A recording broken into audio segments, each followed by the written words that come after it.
about, I don't know, it's 4 or 5 years ago. Forgive me, internet time is really hazy. But it was when the like Me Too movement was first starting. Uh-huh.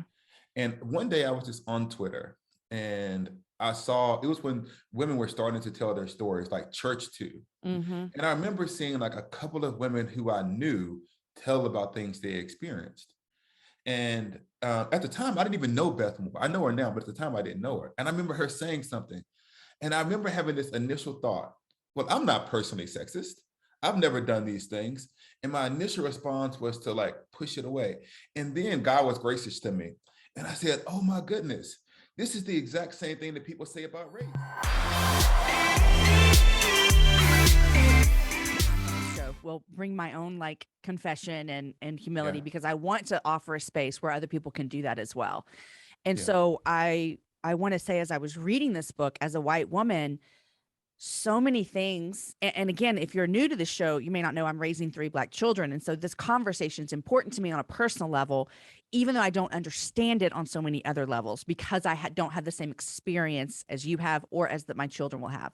yeah, But I need to confess to you and to the listener that so many times I was reading your book and I thought, I've never thought about that before because I have never had to think about that before because I am white.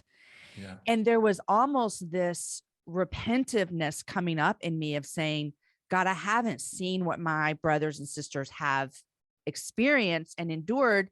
And I don't need to repent for not experiencing because it's just, I just haven't because I'm white. But there is this opportunity for me to experience compassion and empathy with you as I read the book. Does that make sense of why I'm saying this was a yes, surprising thing for yes. me? I tell this story a lot to people. I remember this about, I don't know, it's 4 or 5 years ago. Forgive me, internet time is really hazy. But it was when the like Me Too movement was first starting. Uh-huh. And one day I was just on Twitter and I saw it was when women were starting to tell their stories, like church too. Mm-hmm. And I remember seeing like a couple of women who I knew tell about things they experienced. And at the time, I didn't even know Beth Moore. I know her now, but at the time, I didn't know her. And I remember her saying something.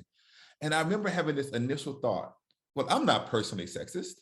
I've never done these things. And my initial response was to like push it away. And then God was gracious to me.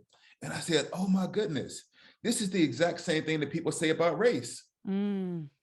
And I said, no, no, no, it's not enough for me to be personally not engaging it. Like, I need to actually think about the experiences of women who are trying to make their way in the world. I need to figure out how I can be a better advocate. In other words, I had made this idea that in my own personal life, I would do the best that I could. And then I kind of thought that was sufficient. And that awakened me to saying, well, I need to sit down.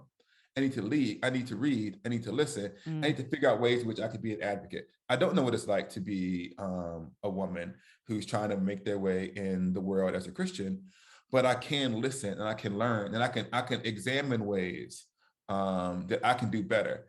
And so I don't think it's really we're all limited, and I don't think it's wrong to learn and to grow. I think the hard part is when we're faced with this information that challenges how we live our lives and our assumptions, then we have to make a decision. Mm. And I think that's what happened in America over the last 2 to 3 years, or like the last 5 to 7 years, is that so many of us Christians have been faced with this decision. Mm. Now I know, or I Mhm. have the opportunity to know, what am I going to do with it? And I feel like a lot of Christians, especially some of my white brothers and sisters, have said the work of dealing with this is too much. So it's easier for me to ignore it or downplay it or put myself in a position where I don't have to encounter it. Mm. And I know that feeling because I had to face that in my own self. And I have to think about like what I remember.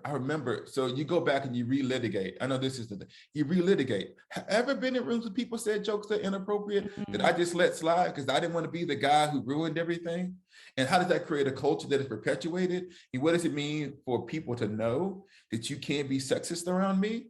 Or what does it mean for me to say, how can I be intentional about giving platforms or sharing the influence that I have with other I do biblical studies, other up and coming women, so that they can share and have access to those rooms. I know this is not what you invited me on the podcast for, but it's what I'm kind of thinking about right now. So I completely understand some of the things that you're thinking about. Well, I think